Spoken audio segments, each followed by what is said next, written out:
All right, man, it's going to be a tough one.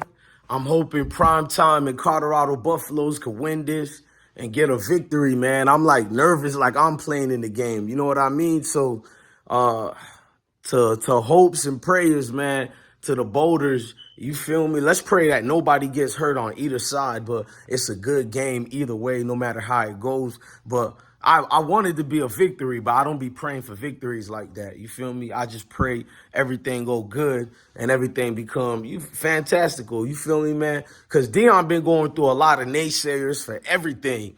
No matter how hard they play, Colorado is not supposed to be here. They're not even supposed to be a competition for Oregon. But people getting ready for this game like it's the championship. So that part alone, Deion Sanders should get a plus. He should get, momentum from the people's way, giving him his accolades and giving him his just dues because they're not even supposed to be here, man. Let's just be honest. So the naysayers on ESPN, that watered down brand company, shout out to T.O. We definitely know ESPN is a company that has agendas and they move and do things like that. Go check out Showtime on HBO. You feel me? With Matt Barnes and Steven Jackson, and they're talking with T.O. He brings up what I'm bringing up about ESPN. Like, everybody knows that when you got a professional athlete telling you that, so I ain't just some dude who's talking. Not me being a professional athlete, but T.O. That just backs up what I'm saying, and you can clearly see it. ESPN is going to have so much narrative on Deion Sanders. You're going to see, can he handle Power 5? It went from Deion fitting right in the Power 5.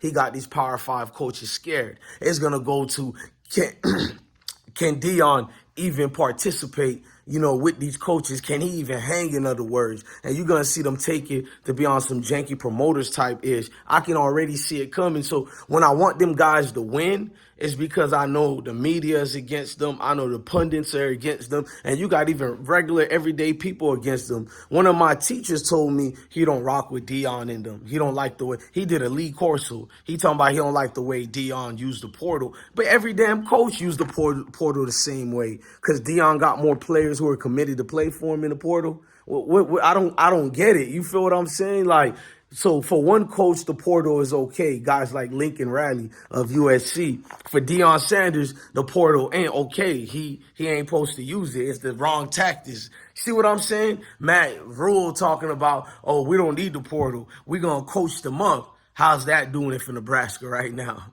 Nebraska look like they're going to need a big turnover. You feel me? And Nebraska was a better team supposedly than Colorado. And look at how their season is going. You can't tell me Deion Sanders can't coach. I don't care what you say. Look at Nick Saban, what's going on over there in Tuscaloosa. You feel me? But them Bama boys ain't been right since last year, since Bryce Young got injured. And they've been a different team, bro. You can definitely see. I just left a football game myself, Pop Warner football game. You feel me? But at the end of the day, Deion, he's coaching up not just his sons, but to Lee Corso words of calling himself a stepdad. Well, Deion not just coaching his sons, but all his sons, which is the football team.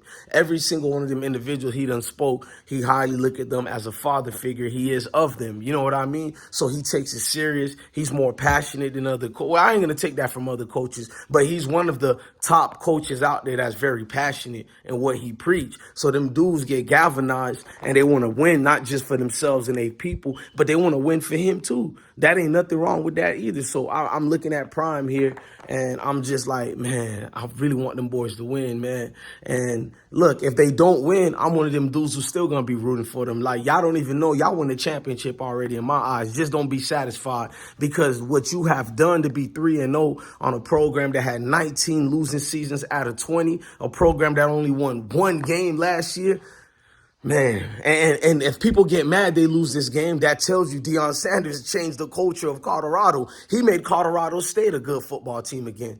You ain't even paid attention to the Colorado State Rams. But what I mean by that is Deion Sanders, like if you somebody going, man, them boys suck, they lost to Oregon. That's a good thing for Colorado Buffalo. That means you now put them as a top team that should win that game. So I'm not mad at a hater for being like, oh man, they lost, and that's a good thing. You feel me? That means we improved this year. We improved quickly like no other. You know what I'm saying? So I'm looking forward to things like that. But it's them other naysayers who critique a loss. See, those people who talk about a loss, they're just football fans. They like their Oregon teams or whatever, and they don't have to be a fan of Colorado. That makes perfect sense. But a naysayer is someone who's going to take that and spin their own narrative into that to demonize the players involved, demonize the coach. They're going to be like, see?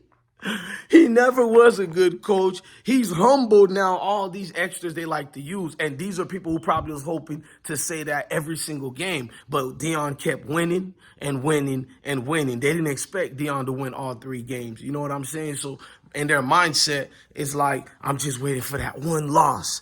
One loss against Oregon, against USC, or against UCLA. By the way, UCLA is playing great football. I was looking at the game today. But that's my mentality for the whole thing. The tactics that's being used, instead of all of us, even if you don't like Colorado, we love football. We love competition. It's good. It's a good Saturday. Good time for football. Great things to happen right now. But somebody's going to spin that and make it about they wasn't humble, Shador flashing too much, all this extra.